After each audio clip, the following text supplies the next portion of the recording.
The thing about using the golden age for your marketing strategy is if you're missing these three components, you're going to waste a ton of money. I know a business that spent over $200,000 on a marketing strategy and it did not work. And it's because they skipped the three things that we talk about here. And it is the target audience, it is a target message, and then also the target strategy and tactics. If you don't have that triangle framework, all of the money you're spending on marketing is probably going to be wasted.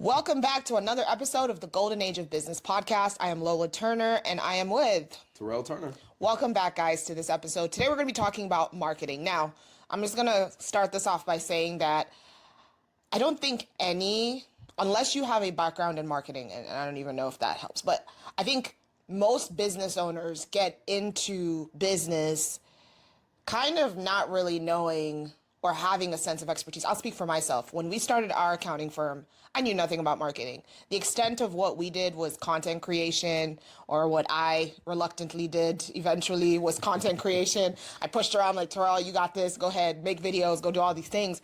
But I think content creation was like the extent of it. But when it came to really marketing business, it's not really something I wanted to do, personally speaking. Like, I didn't really enjoy it. And I think part of that was just there was so much information out there.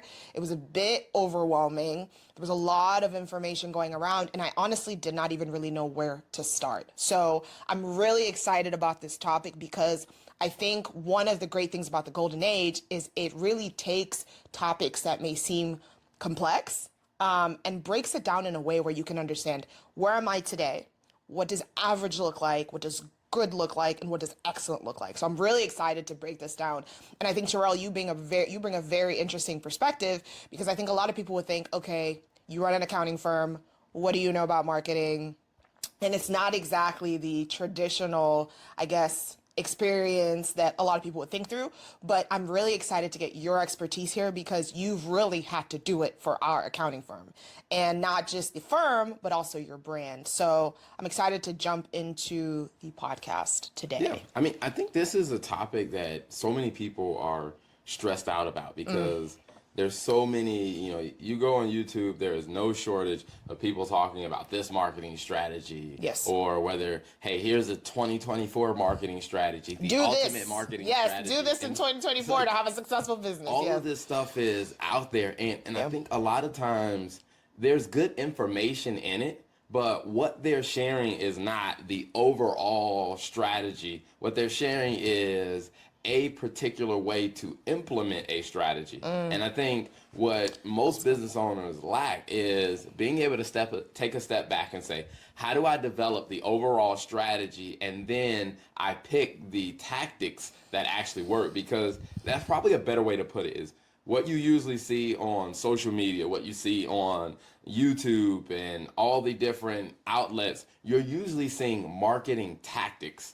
But there aren't enough people who are really helping you figure out what's the overall strategy, and then which tactics should I use within the strategy. And so that's where I think the Golden Age does a really good job of helping people take a step back from, we're not going to talk about Facebook, we're not going to talk about how do you use LinkedIn. Those are tactics. You need to take a step back and say, let's develop an overall strategy, which will make it, a lot easier to really figure out, okay, what do I need to do next? And I think when you get the big picture, and that's what the Golden Age does, it helps people see the big picture so they can make it a lot simpler to move forward. Yeah, and I think to the point that I opened up with, which was developing a marketing strategy that works, I think what you mentioned, like, for example, LinkedIn being a tactic to the strategy, is a lot of times people kind of get hung up because they take this tip from LinkedIn and they go try to implement it, and they find sometimes it's not working in their business. And it's because, like you said,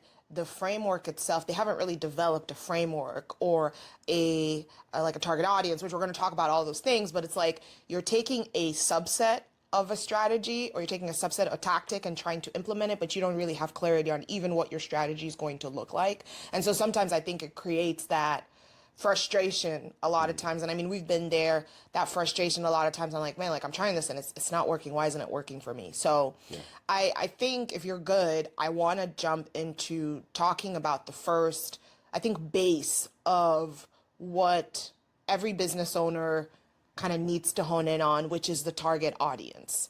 And I want to talk about it specifically in our business because maybe like if you we can just talk through like where we started, how we got to the definition of the target audience we wanted to focus on, and then where we are right now. Yeah, so probably like most businesses, whenever you start, you're just trying to work with whoever's going to pay you. I mean, at the end of the day, you start a business, if you left a full-time job or maybe you're doing it part-time, like you want to see some money coming in the door. So a lot of times what you're just going to do is you're going to say, hey, whoever is going to pay us, that's who we're going to do business with. And it makes sense for, when you're starting off. But as you start to try to build, what you start noticing is like, man, this is very complicated to try to do business with everybody all at once. Like, we need to actually create some clarity around, okay, who are we really trying to do business with? And for us, I would say it took us about, I'd say almost 2 years to really nail that down. And some of it was we were trying different things. Like when we started off, we had 2 restaurant clients. And we were like, okay, since we have restaurant clients, we're going to focus on restaurants. And really trying to go through that process, and you're trying to get in front of more restaurants. And like, how do you talk to more restaurant owners? How do you get deeper into the industry?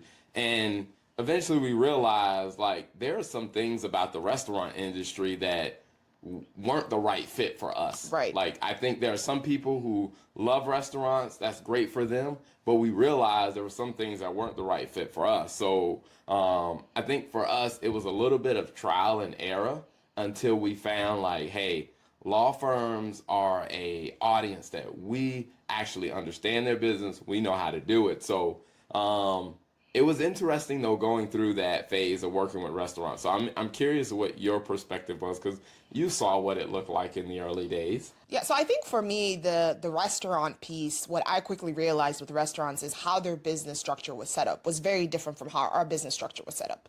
So a lot of restaurants, for example, you have, depending on seasonality, depending on, like, for example, there were a couple of restaurants we supported who tended to do better during certain seasons of the year.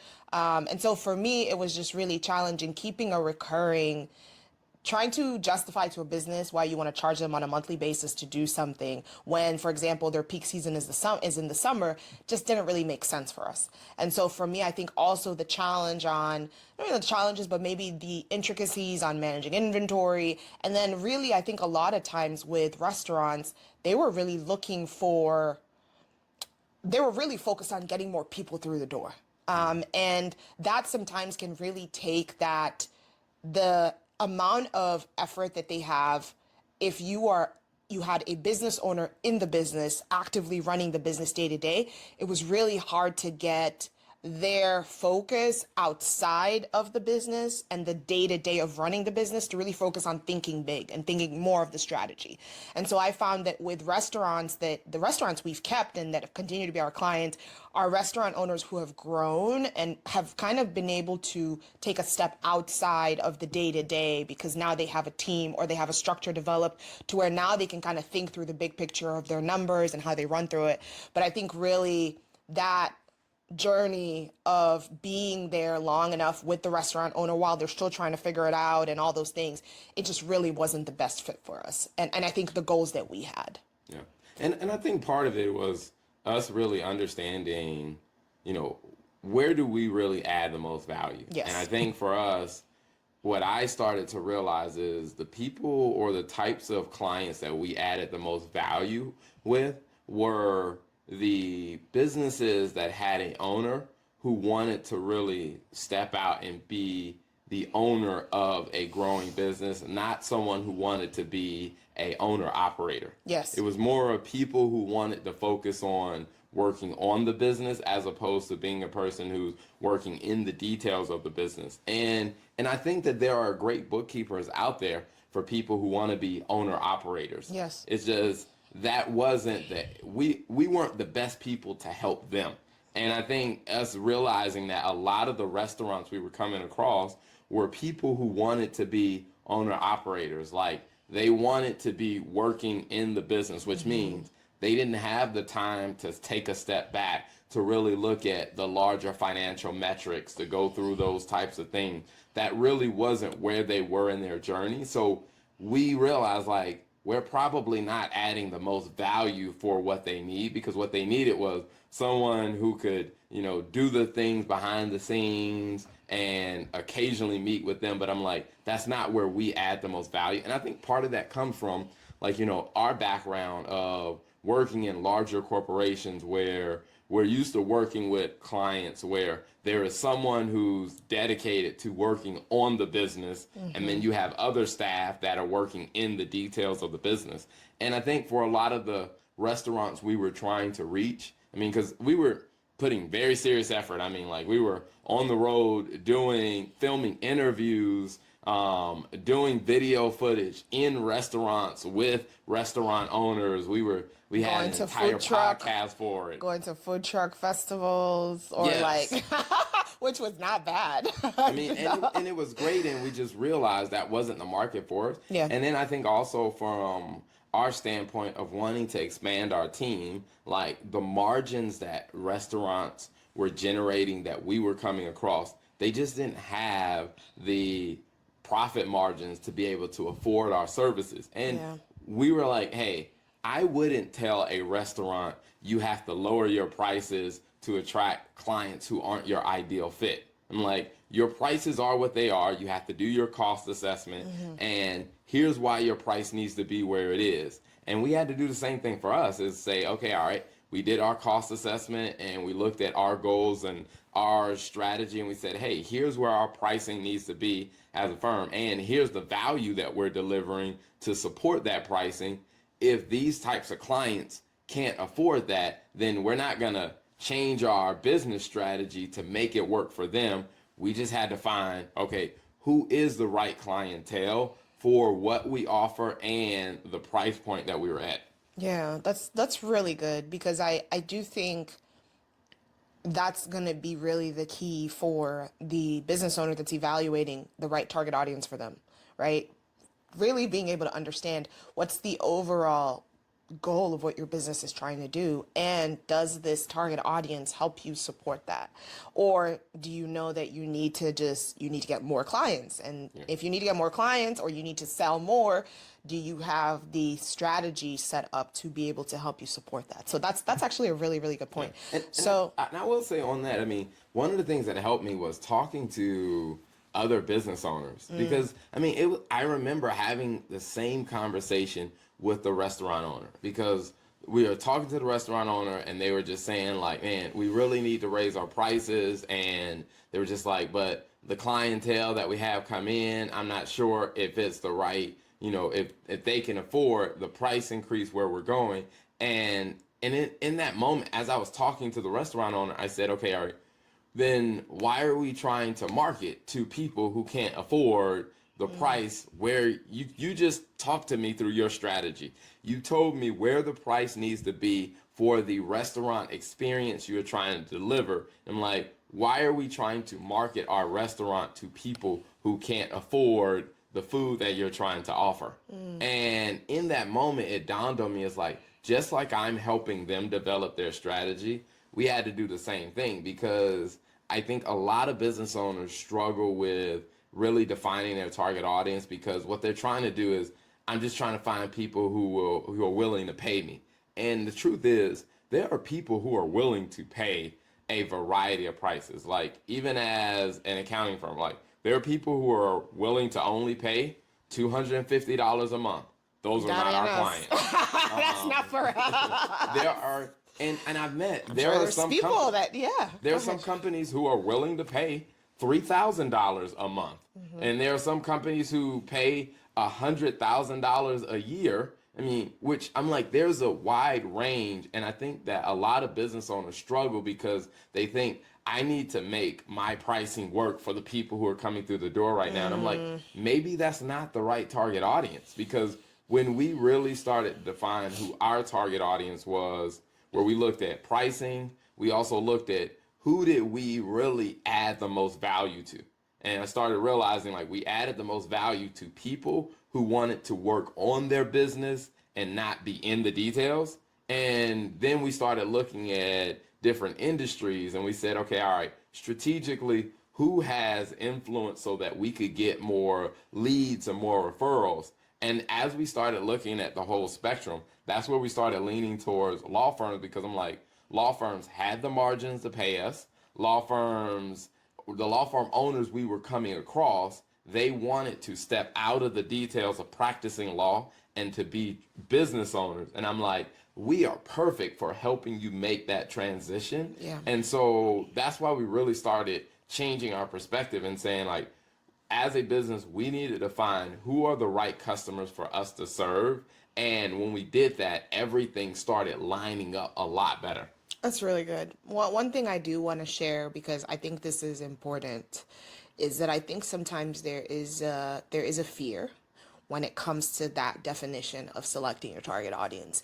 Because the point that you just made about how sometimes you have people walk through the door that may not, if we think about just price, that may not be willing to pay the price that you, in the grand scheme of your strategy, you feel like this is a price that you need to charge, right? Yeah.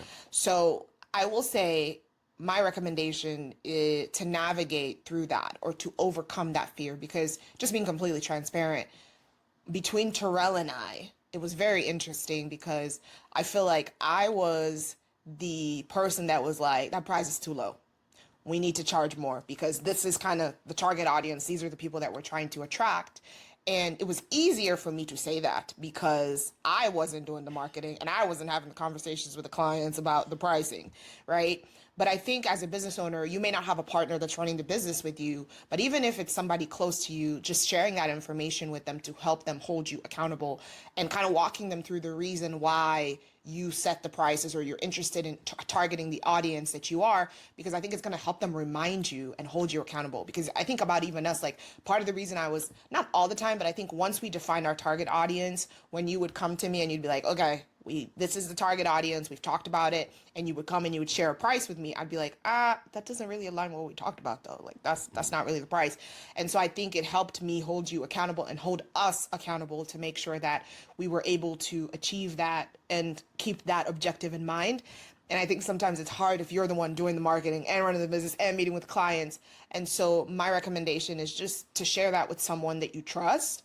And even if it's someone else in the business or a friend, just say, hey, this is my target audience. I've defined this. This is what the price point looks like. And, I'm going to need your help to hold me accountable so that when I do come back to you and I say, hey, I have someone who maybe deviates from that target audience, I need you to remind me why I'm doing what I'm doing.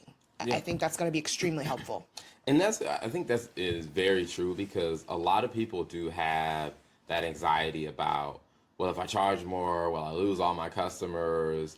And you start kind of compromising on that. And it's like, hey, well, when we said, hey, our pricing is going to be $1,000 a month for us to do bookkeeping for a client. And there were a couple times where I was just like, oh, well, we can help this client. We can do $750. And it's just like when you're compromising. And what I realized is every client we compromised on, it was a pain in the butt. Yes. To compromise on those clients. I was waiting for that. I realized, yes, yeah, we definitely got to stop doing this, because every time we would lower we would compromise on our price, the person didn't appreciate the fact that, hey, you're getting a discount.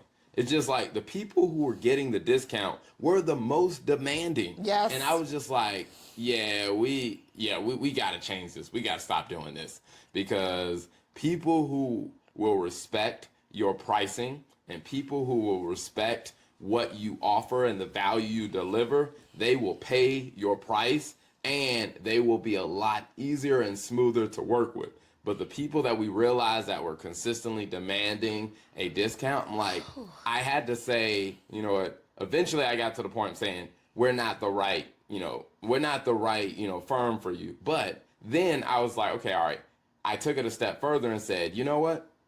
We may not be the right firm to do ongoing services for you, but here's a project that we can do, and here's the price for that project, where we could do a limited scope project for them that could still help them, but the price is the price on the project. And that way it didn't lock us into like an ongoing relationship with someone who is going to constantly haggle about pricing and stuff like that. Yeah, or I think even just, we're not the right fit for you, but here's a list of other accountants that you may work better with at that price point. Yeah. Yeah, we don't have a problem. That's, to be honest, on that topic, that is one thing that I will say I have struggled with and I've had to mature in, is just being okay, like being like, we're not the right fit for you. You don't think we're the right fit for you? I completely understand. We will support you and lead you to the right person for you. Yeah. And I think you've done such a great job at that with the clients that have left us. And I'm so happy with our current client base, and just like the right set of clients and people who respect and understand the value that you bring, but you also understand the value that you bring to them and making sure that you're giving them the support that they're paying for. But I think just recognizing that it's okay to lose clients. Like, it's okay if a client, you get to a point where a client is not the right fit for you, or the client, like we talked about price, where the client, you give a discount because you're trying to help somebody out, and then those tend to be the clients that are like, I'm like, yeah, shouldn't have done it. Shouldn't have done it. And I think even for some of those clients, it's just knowing that as we're growing, the value we deliver may not align to where they are in their business journey, because there have been some clients who we've talked to and just said, hey, we're not, based on where your business is, based on what's going on with your strategy, we are no longer the right firm to keep supporting you, because you need to make some different decisions in your strategy. And it's clients that we enjoyed working with, but what we have to do is think about, okay, all right, our job is to think about what's in the best interest of your business. Financial that if our pricing is no longer the right fit for where you are in your business and in your business journey, it's okay for us to direct you to someone else who may be in a better price fit for the phase that you're in. But we'll help you make that transition. But one of the things we're not going to do is we're not going to lower our price, and we're not going to demand that you pay something that, because we can see the numbers. We know if your business can afford it or not. Right. We're not going to put you in a bad situation, and we're not going to put ourselves in a bad situation to try to make this work. Agreed. And I think once we got to that point, it really helped us, because we got very clear on who our target audience is. And I think that allowed us to get a lot clearer on the second point, which is developing your target message. Because I think it is very, very challenging to develop a target message when you don't have clarity on the target audience. Because your message has to be very geared towards what is the problem or the pain point that you are trying to solve for the people that you want to work with. Yeah, absolutely. So I want to kind of dive into the target messaging. So I guess using us as an example. So when we defined our target audience was law firms, and we have a workbook that we did for the Golden Age where we kind of walked through that. So maybe we can put, I think it's called the niche. Yeah, the niche finder. Niche finder. So for people who are trying to find their target audience, and maybe we'll change the name to like the target audience analyzer. It's really has helped people go through like kind of a step-by-step process on, let's take a good inventory and let's look at who your current clients are. And then, because most people don't realize, you do have a target audience, and you're probably already working with some people in your target audience. You just don't know that they're your target audience. And so in the workbook, what you have is a step-by-step process where they can go through their clients, and we have some videos out there that can walk people how to do it. And I mean, it's a free download that people can get, because I think that is the starting point of really developing a overall marketing strategy. Because even if you go hire a company to do your marketing for you, if you don't go through that step first, Waste of money. you're going to waste a ton of money. Waste of money, which the marketing company will be glad to take, by the way. So Yeah, and I've seen, because I was working with a client that spent over $200,000 on a marketing strategy, but they didn't go through these fundamental 3 steps that we're going to talk about and that we lay out. And when you skip those 3 steps, you end up wasting a ton of money. And so I think it's important, like I said, to start with the target audience, then we go to the target message. And I think as we talk a little bit about the target message, because this where it does take a little bit of skill, and I think this is where you really have to put yourself in the shoes of your target audience to understand what types of problems are they having, like what types of pain are they feeling, because whatever product or service you provide, your goal is to provide them with a solution to the problem or the pain that they're experiencing. I think you do a phenomenal job at this, by the way. I think I've had to learn how to become a student of what my clients are dealing with, like what law firm owners go through, what are the common problems they have, what are their pain points. And I think this year I'm pretty excited. We're going to Clio. Well, I'm going to Clio with you, which is a pretty big conference for law firms. And I think really a lot of times when people go to these type of conferences in their target audience, they want to go to market. But a lot of times it's just going to be a student and like understand, like sitting in the room. So I'm like, for example, there's a session that's going to be talked about on the legal trends report, like what's going on in the legal industry. And I'm excited just to go and sit down and understand, okay, what are the questions the law firm owners are asking? What are some of the problems they're dealing with? What are they trying to figure out? Because I think that gives you amazing perspective, like not just to market, but I think also in the day-to-day things that we're supporting our clients with on the accounting department side. So I'm curious to hear your thoughts on how you navigated that, because I've learned that from you, and just kind of how you when you think about the messaging of how we message and communicate with our target audience, how that works. If you can talk Yeah, about I think you bring up a really good point. The first part is really doing the research. And I think a lot of businesses skip that part of they're just so focused on, well, we know the product we want to provide, we know the service we want to offer, and they're so deeply focused on what they want to give people. And one of the things that I realize is even if you just compare it to, everyday human relationships, is like, would you want to be in a romantic relationship with someone who is solely focused on what they want to give you as opposed to really understanding what is it that you want? Yeah, that's good. And I think for me is taking that step back when we started looking at the law firm audience is I didn't go in like, okay, yeah, we could be your bookkeeper. Cause I'm like, I don't know if they actually need one. And so what we did is spending time interviewing law firm owners and just asking them, hey, what do you think about the business side? Like, what are some of your top concerns? And what I realized is whenever I talk to a lawyer, accounting, bookkeeping was never one of their top concerns. The only people that it really was a top concern is people who are trying to get their tax return done. And I'm like, well, we don't do taxes. And that only happens, Once a really, year. once, twice a year, depending on if you got an extension. But I was looking at that and I realized, and I said, okay, all right, we needed to really invest time to understand what are the problems that they're experiencing. Like, what are the things that keep them up at night?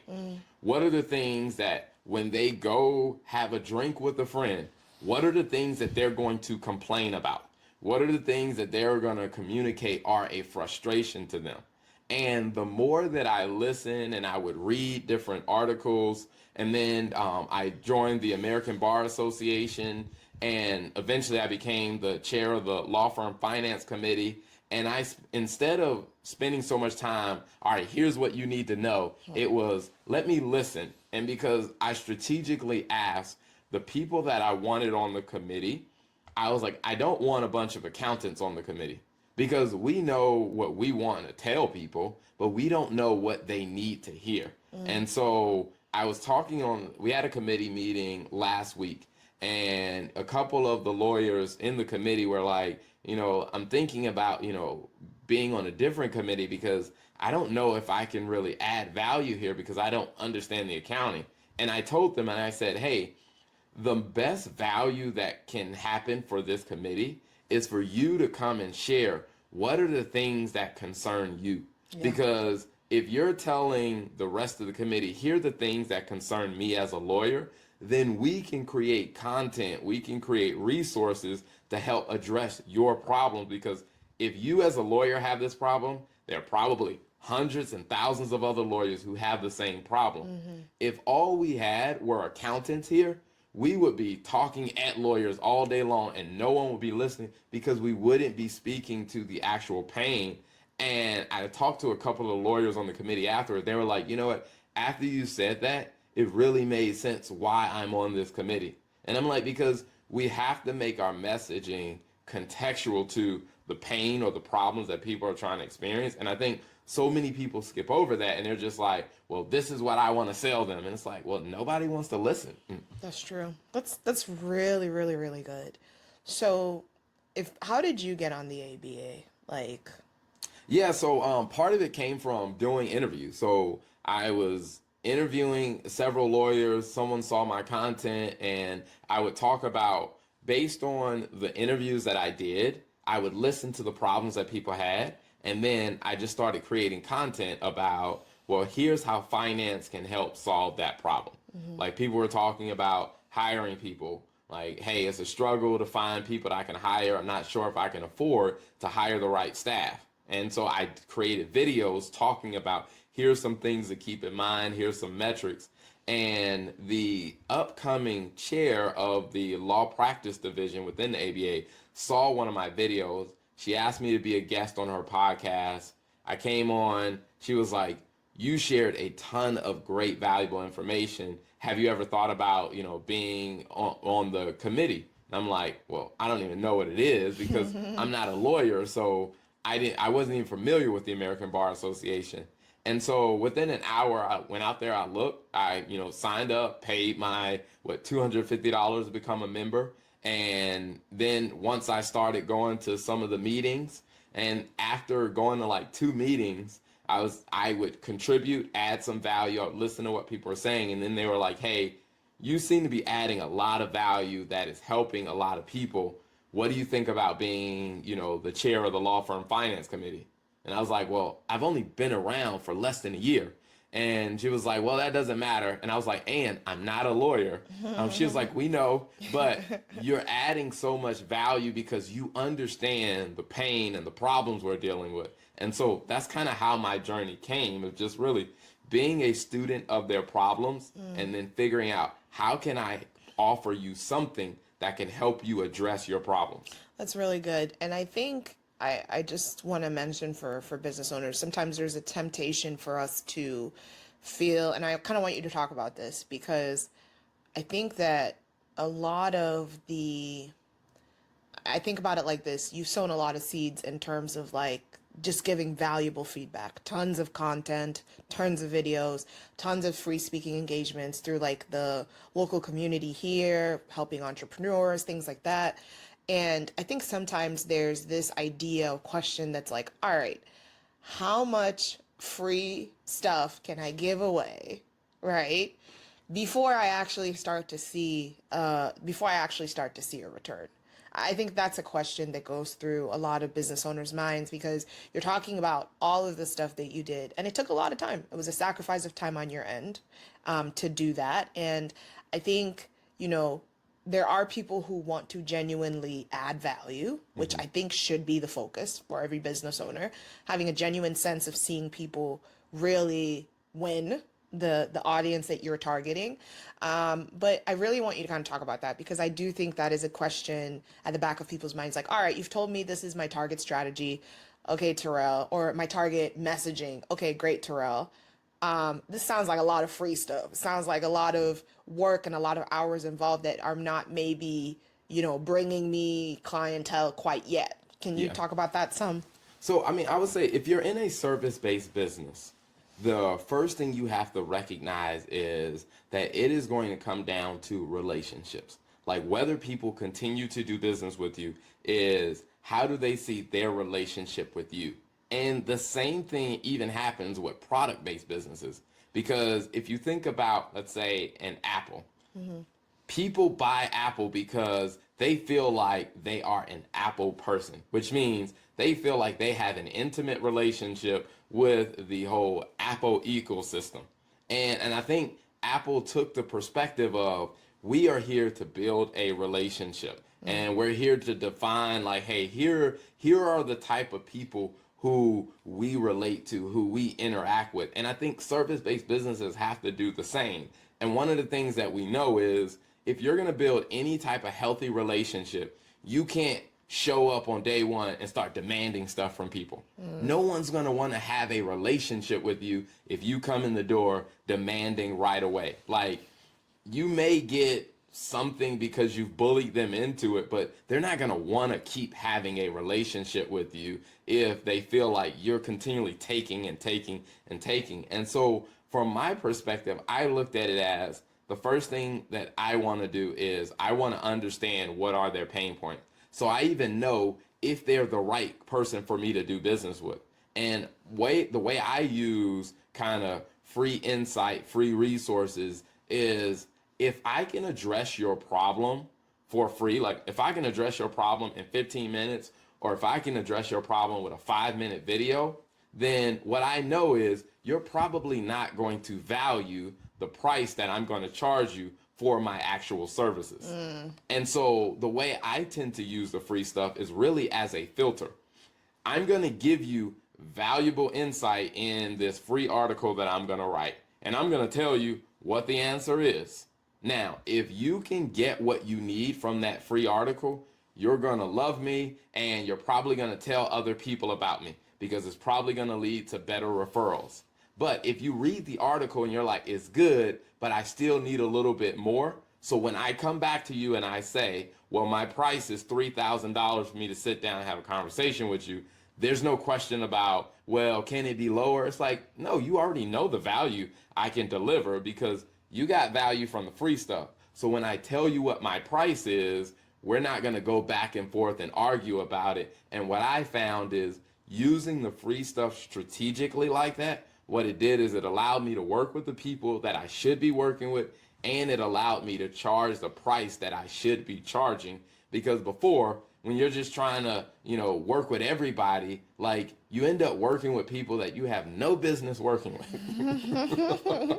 Speaking from experience. Okay, great. I do have a question for you. I want to do something a little different before we transition to the target strategy. So under target messaging, we talked specifically for us, how we maneuvered, how we worked through the messaging for law firms. I want to pick a different industry. Yep. Because I think as an accounting firm, if someone's listening to this and they own an accounting firm, great. But I want us to pick another type of business. And maybe I don't know if we do products or we do certain, I'll let you pick.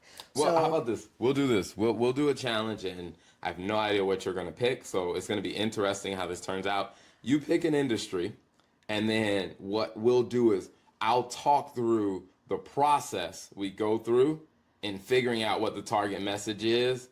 And then what we'll do is I'll give you an example of what a target message will be. So you pick any industry, and then I'll ask you some questions. We'll go through that process. I am a construction company, and my target audience, you want me to tell you the target audience? Yeah, I should tell you because you needed to craft the message. So my target audience is hospitals, specifically in Florida. So you are in construction, are we like, these are new build, like you're building a hospital, or you're doing work internal to the hospital? I'm doing like work internal to the hospitals. I'm doing like renovations, expansion of like wings, things like that. Okay. So here's what I would say. Your construction company, hospitals and hospital expansion, renovations are your target. Now, what I would ask is, if a hospital does not get this renovation done, what's going to be the pain that hospital is going to feel? capacity. They won't have space for as many clients, or in a case like an expansion, maybe they won't be able to offer a specific service, or they have to offer it in a completely separate part of town, which Okay. makes it harder for people to commute, things like that. Okay. So let's say the hospital, if they don't build this new wing, they're not going to be able to help as many people as they want to help. Now, why is that important to them? Why is it so important to them to want to help all the people that they can? Because they have certain metrics that they need to hit of certain patients they need to service, and also because there's maybe funding from certain organizations that's contingent upon them hitting a certain metric. Okay, got it. So if I understand your business, you're in construction, you do renovations and additions for hospitals. Now, if a hospital does not get this renovation done, what you told me, the pain point and the problems for them is they're not going to be able to serve the people that they want to serve, which means they're not going to be able to have the impact in the community that they want to have. They're also not going to be able to secure the type of funding that they need to continue the medical services that they want the way they want to do it. So, if I were going to be developing a message, I would focus on, hey, if you're in hospital administration, what would your hospital look like if you could serve the number of people that you really want to? How much of a impact could you make in the community if you had the capacity to serve and help more people? Well, one of the things that's stopping you from doing that is being able to have the renovation, the extra wing that you want. Now, we want you to be able to service the people in your community the way you can. We're a construction company that specializes in helping you come up with cost-effective ways to add more capacity so you can have a better impact in your community.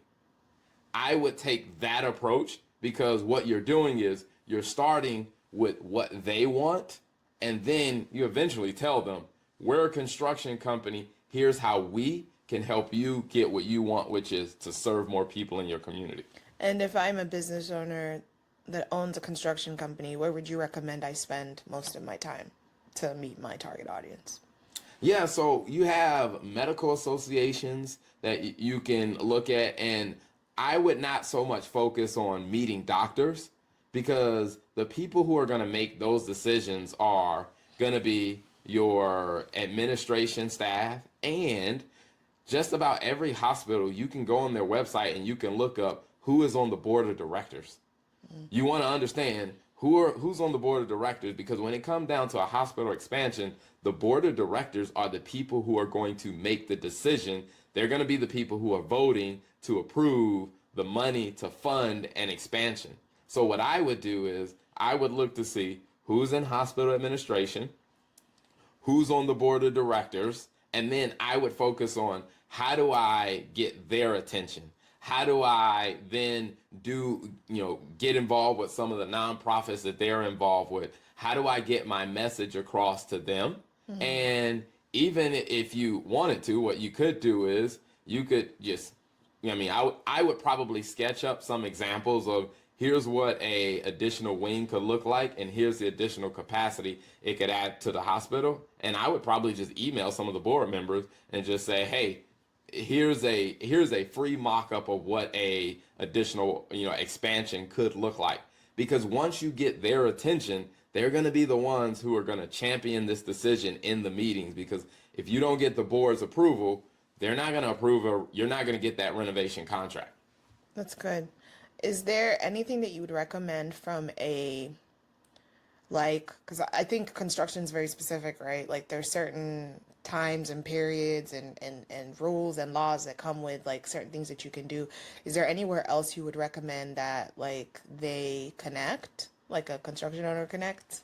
Yeah, I think overall it would be helpful for you to really understand like who's in the office of inspection. So anytime you're doing a major renovation, you're going to need to get inspections for around plumbing. You're going to need to get inspections around like the structure. You're going to need to have architects who get blueprints approved. You're going to need all these different people. What I would do is strategically start building relationships with some of those people, because one of the biggest issues and pain points that people have when it comes down to construction, and I know this from, like, we've done a construction project before, is will it get completed on time? Yes. And one of the things that holds it up is you're waiting on permits, or you're waiting on things to be reviewed, or you're waiting on supplies to come in. Well, if you can develop strategic relationships with those types of people, when you put in your bid for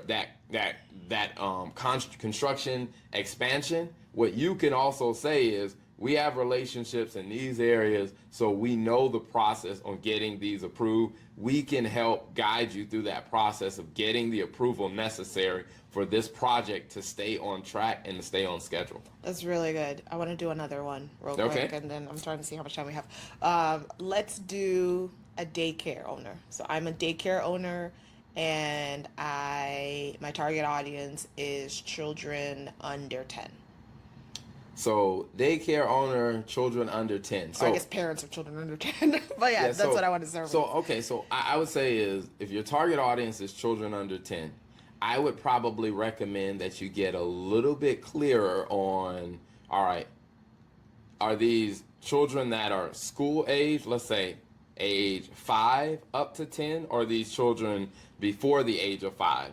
Because I think the strategy that you go about in developing your messaging really matters. Because let's say if your messaging, let's say if your target audience are children before the age of 5, a lot of times these are parents that have taken time off for work. When their parental leave ends, they're trying to figure out, what are we going to do with our child? Like, how are we going to be able to go back to working and still have a safe, healthy place for our child to be taken care of while we go back to work? Because at that point, a lot of parents are trying to figure that type of thing out. Now, if it's a child that's between the age of 5 and 10, they're probably going to school for part of the day. Then I would probably target the messaging around, how are we going to provide a place for your child to go, so you're not having to leave work early every day to go pick your child up from school? Because what we do know is, if you have to leave work early, be there to pick your child up by 3:30, I mean, you're probably going to have to leave work at like 2 something to get there to pick your child up, get your child home. And yeah, you can probably do some work from home, but all of that transitions, like, you're going to lose a ton of productivity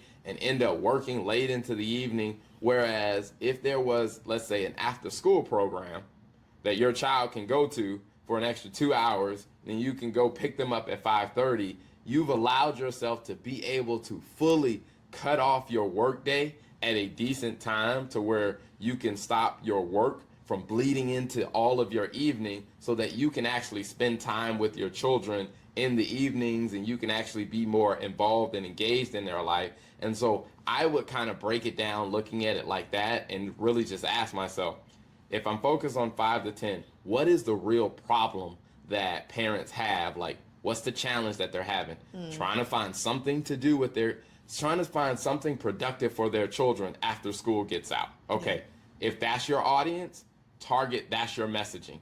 We provide a solution for you, so you're not having to leave work early. You're not having to lose productivity. You're not having to work to all kind of ungodly times of the evening. Like, you can have a better balanced life, and we provide that solution.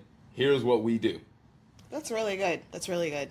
That was a good one. Good job. Thank you. I could keep going on, but I do want to jump into the target strategy, and I feel like you kind of already talked about it a little bit with the daycare, so we can use the daycare if you want to use something else, but I do kind of want to walk through the target strategy as kind of like the last point to bring everything that you mentioned. Yeah, so I think the target strategy is really, now that we've identified who the target audience is, we identified what our target message is, it's really, how do you get your message in front of the target audience? And so I think that's where it does take some effort and some learning. So I think some of those things where, let's say if you're in a business district, you offer daycare in a business district, there are a lot of major corporations who are trying to navigate and understand like family leave policies and stuff like that, and they're trying to figure out, what are support after school care programs for their employees. What I would probably do is I would talk to find out who's in HR at these major companies, and I would ask, does their company offer assistance for their employees who have children in after school care programs? If they do, you can easily develop some type of flyers, some type of handout, some type of marketing material, and have a conversation with HR and say, hey, we have a daycare in the area for professional, working families who have children, and we offer these type of programs so that your employees could still be productive at work and have the comfort of knowing that their child is in a safe place, continuing their learning and their development through these hours. Can we, share these flyers, or can we come in and talk with some of your staff?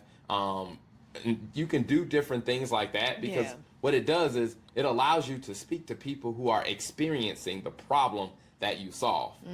And even when it comes down to, let's say, if there are local schools in the area, where I would probably talk to some of the principals of local schools, because after the school hours are ended, like the teachers want to go home themselves. Like the school doesn't want to become a daycare, an after school daycare, because one is, that's not their function. They don't have the capacity to do it. But if you develop strategic relationship with some of the principals, when you have some students that are habitually picked up late because, let's say, the parents are struggling to get off work to get there, well, you can then solve a problem for the school and the parent.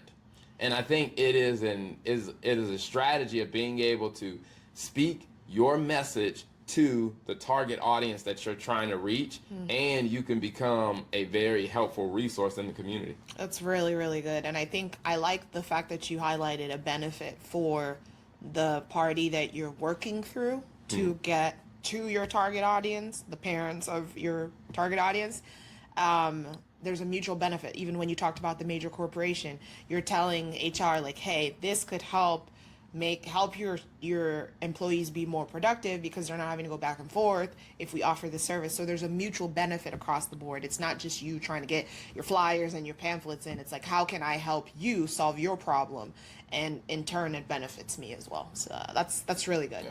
I mean, and depending on how comfortable you feel about even doing like podcasts, to where it can be an easy podcast, to where if I ran a daycare, one of the things that we offer after school care, one of the things that I would do is I would probably start a very simple podcast. You can use a platform like Zoom or StreamYard. You can do it virtually. And what I would do is I would interview HR professionals. And I would just ask, like, hey, we're doing a study on the parental leave and how parents are being able to go back to work. And you can interview HR professionals of companies in your area and ask, how are people handling that? You can also interview principals of, hey, there are a lot of parents who are working. How do they handle when it's time to pick up their kids? Like, how do they navigate that? Because then it allows you to develop those strategic relationships with them while also doing the research to understand how are other corporations, how are organizations, how are schools trying to handle this issue. And then it just helps you refine your messaging to where you can then come in with a message of, hey, we can offer a mutual benefit for all parties involved, and here's how we do it. Yeah, and I think that's really, really good. And one thing I will say is, just with both of us having experience in larger organizations, if you are a daycare owner and you're listening to this, is not to feel discouraged if you get some pushbacks due to privacy and all those things, because sometimes there is some hesitation from people that work for larger organizations to share certain things. But I think the way that you've done it with even the podcasts of different university professors and things like that you've interviewed, is you're really looking at it as you're sharing your knowledge and your experience. When people feel like they're sharing their knowledge, their experience, their expertise based on what they've had that's kind of different from or separate from the company, people are more willing to come and to share that insight.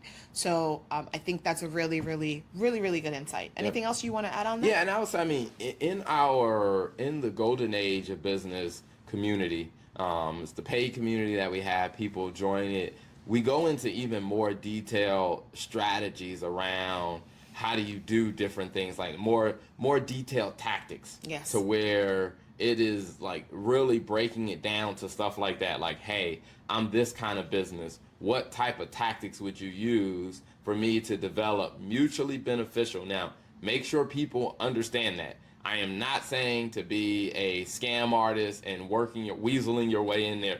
This has to be a mutually beneficial thing, because genuine. if you are not doing it from a mutually beneficial perspective, people will sniff that out, and they'll do more than ignore you. You're going to develop a bad reputation, and you should develop a bad reputation if you are being a sleazy, selfish person in this. It is all about achieving that mutual benefit, which is why it starts with understanding your target audience.